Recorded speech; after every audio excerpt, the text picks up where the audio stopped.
Okay, in this video, I'm going to show you how to get from your final sketch and put that into Illustrator and get your final outline using the type tool. You're also going to do it with the pen tool as well as shapes and possibly the pathfinder tool as well. So let's get started. This right here is my sketch. As you can see, it says voting for rights, multiple races represented in different colored hands, and then the American flag behind all of the things. So you see the stars right here, you see the stripes down here. All right, first thing I need to do, I need to download my final sketch. So I'm going to go into my Google Drive. I'm going to click on my Google Drive folder, Project 1 Sketches. It would be here, but of course we don't have to actually go there. I already downloaded it. And now I'm going to go into Illustrator. Okay, this is the one that I did just as a practice. But here I'm opening up my 13 by 19 document. Of course, we already went through this. I'm just going to name it correctly just in case. Okay, and then I'm going to go to File, Place. And I'm looking for that sketch, which is right over here. So I'm going to go to File, again in Place, in Adobe Illustrator. I'm going to click on the corner and pull. And as you can see, there's extra page around it. That's because I have this in there and I took my picture a little bit bigger. That's okay. If you hold Shift, you can pull the corner and you're trying to align your edges for the most part to line up with this part of the document right here. Go. You can see it's almost perfectly aligned. It's okay if it's not. The first tool I'm going to use is the type tool, which is the fourth tool on the left. I'm going to click and I'm going to start typing. I'm doing it in all caps. Then I'm going to click on the selection tool right here. I'm going to hold Shift and pull. This is the easiest way that I have found to actually make it bigger. There is this tool right here. There's other ways of actually doing it. But for me, it's just selecting the selection tool, holding Shift, and pulling the corner. Now here, if you're looking at it on Workspace, Essentials Classic, if it doesn't look like mine, just reset Essentials Classic. But you should be able to see this.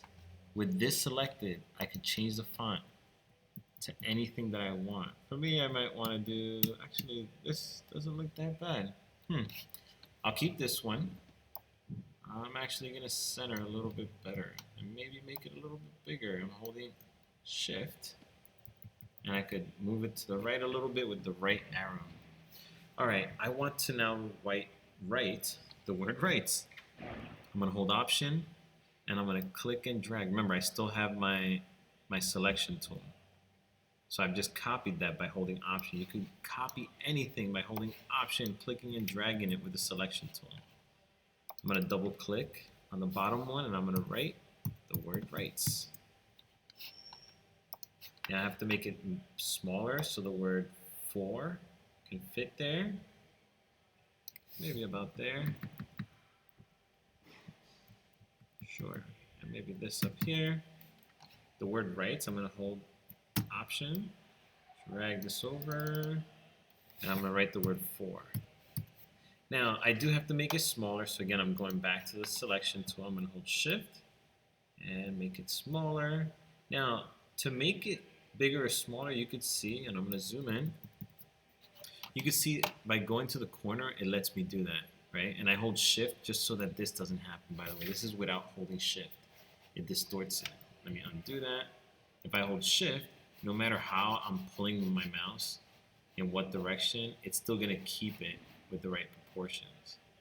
But that's just giving me up and down as far as sizes. If I go right outside of it, if you look right there, right, that little curve, it looks like a happy face, lets you turn it. Now, if I turn it without holding Shift, it goes in any degree. You can see that's 82, that's 86. If I hold Shift, it only lets me do 90 or 45.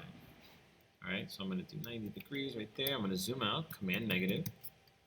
And with the selection tool, I'm going to position this where I want it.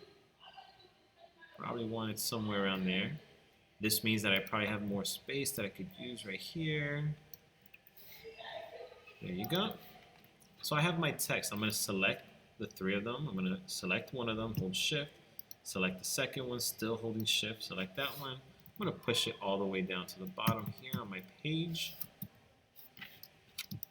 And now I have to go to the hand, right? Now, what I don't want you guys to do is to just use the pen tool and outline your sketch. Unless your sketch looks awesome and the hand looks very realistic, or it looks exactly in the style that you want it to, but most likely you're going to want to download or copy actually an image from Google image search. So for me, it's a hand in a fist. So I'm going to go to Google image search. These are ones that I pulled up.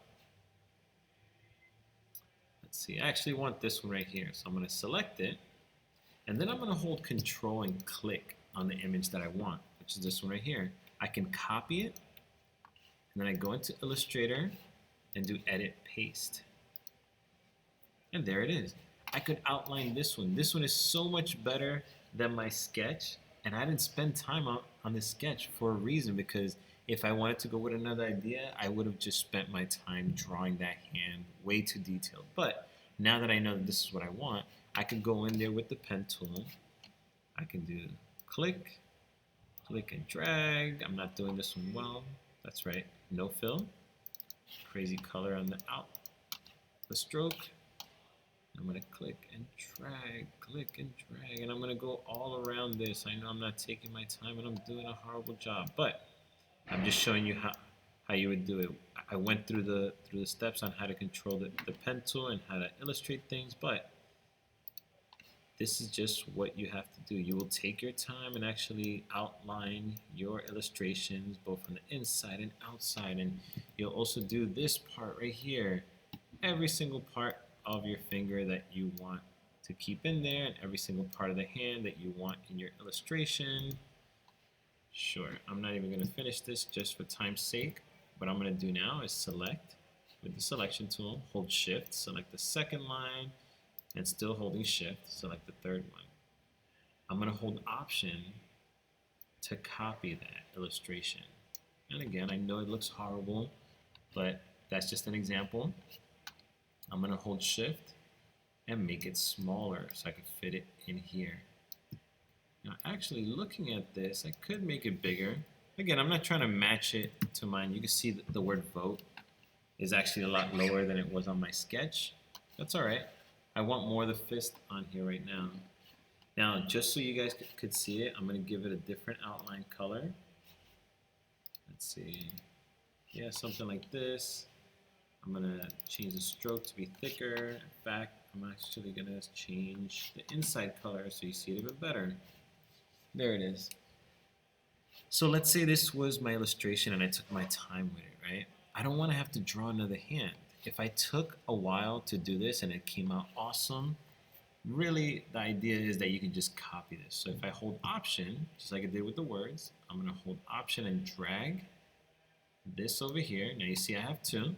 And then I hold shift and pull the corner. Probably want it about this size.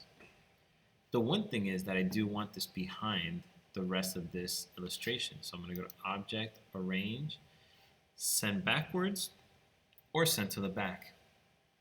Sending it backwards is going to send it one step back, which you probably have to do this a few times, just because there's like 3 layers inside of this illustration. There you go. The other thing that you could do, let me do it to this as well. So I'm selecting one finger, I'm holding shift, selecting the other, hold shift, select the other, hold option now, let go of shift, hold option and drag this. And again, I can make this one smaller. If you just do object, arrange, center back, it sends it all the way to the back. Now it looks like it's disappeared, but in reality it's just behind your sketch. So I can select my sketch, go to object, arrange, center back. All right. The last part of this would actually be with the stars and then the stripes on the bottom. So instead of creating the stripes with the pen tool like I did with the hand, I have the shape tool right here. We have the rectangle, rounded, rectangle, and all these other ones. We have a star tool. I'm just going to click and drag. Now, look at the difference here. This star, if I hold option, while I'm opening it up, it comes out to a pointier star. And that's actually what I want. If you hold shift, by the way, it stops rotating. There you go. Just gonna place them where I want them. Again, I'm holding option and dragging it. Option and dragging them. You can move them around with the left or right arrow. And again, for these two, I probably want to send it to the back. Send to back. And again, it's behind the sketch, so I select the sketch, object arrange, send to back. And you're good.